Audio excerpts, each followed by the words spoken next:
Mahfud MD endus gerakan bawah tanah soal vonis Verdi Sambo, ungkap ada yang ingin Sambo dibebaskan.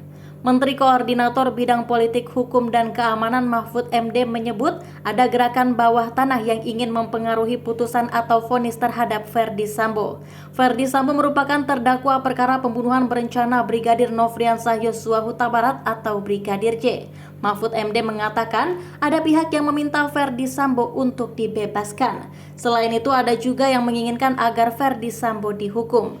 Sebelum putusan Sambo saya bilang, saya sudah mendengar ada gerakan-gerakan yang minta memesan putusan Sambo itu agar dengan huruf, tapi ada juga yang meminta dengan angka. Ujarnya di kantor Kemenko Polhukam Jakarta Pusat pada Kamis 19 Januari 2023 dilansir YouTube Kompas TV.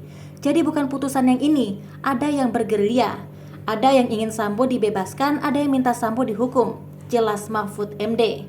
Meski begitu, Mahfud MD menjamin aparat penegak hukum tidak terpengaruh dengan gerakan tersebut. Tapi kita bisa amankan itu di kejaksaan. Saya pastikan kejaksaan independen, tidak berpengaruh dengan gerakan-gerakan bawah tanah itu, papar Mahfud MD. Seorang berpangkat Brigjen coba mengintervensi. Sementara itu, Mahfud MD mendengar selentingan yang mengatakan seorang berpangkat Brigjen mencoba mengintervensi pihak tertentu dalam perkara Verdi Sambo. Mahfud MD lalu meminta agar nama Brigjen tersebut diungkap kepadanya. Karena ada yang bilang ada katanya seorang Brigjen mendekati si A, si B. Saya bilang Brigjennya siapa? Suruh sebut ke saya. Nanti di sini saya punya Maijen banyak kok, ucap Mahfud pada Kamis lalu. Kalau Anda bilang Maijen yang mau menekan pengadilan atau kejaksaan, di sini saya punya legend. Jadi pokoknya independen saja, imbu Mahfud MD. Verdi Sambo dituntut penjara seumur hidup. Jaksa penuntut umum menuntut Verdi Sambo dihukum pidana seumur hidup dalam kasus pembunuhan berencana terhadap Brigadir J.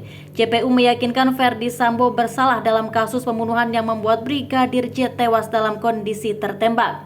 Perbuatan Verdi Sambo juga telah memenuhi rumusan perbuatan pidana. Kami penuntut umum menuntut mohon agar majelis hakim menyatakan Verdi Sambo secara terbukti, secara sah dan meyakinkan melakukan tindak pidana yang memeriksa dan memutuskan telah terbukti melakukan pembunuhan berencana, kata JPU saat membacakan surat penuntutan di Pengadilan Negeri Jakarta Selatan pada Selasa 17 Januari 2023. JPU menuntut agar Majelis Hakim Pengadilan Negeri Jakarta Selatan untuk menyatakan Verdi Sambo terbukti bersalah telah melakukan tindak pidana dalam pembunuhan Brigadir J. JPU lalu menuntut Verdi Sambo agar dijatuhkan hukuman penjara seumur hidup. Verdi Sambo dinilai melanggar pasal 340 junto pasal 55 ayat 1 ke 1 KUHP. Diketahui Brigadir J menjadi korban pembunuhan berencana yang diotaki Verdi Sambo pada 8 Juli 2022 lalu. Brigadir J tewas setelah dieksekusi di rumah dinas Verdi Sambo di Duren 3, Jakarta Selatan. Peristiwa pembunuhan disebut terjadi lantaran adanya cerita sepihak dari Putri Chandrawati yang mengaku dilecehkan oleh Brigadir J di Magelang pada 7 Juli lalu. Verdi Sambo kemudian marah dan merencanakan pembunuhan terhadap Brigadir J yang melibatkan Baradae, Ricky Rizal dan Kuat Ma'ruf. Baradae disebut menembak Brigadir J atas perintah Verdi Sambo.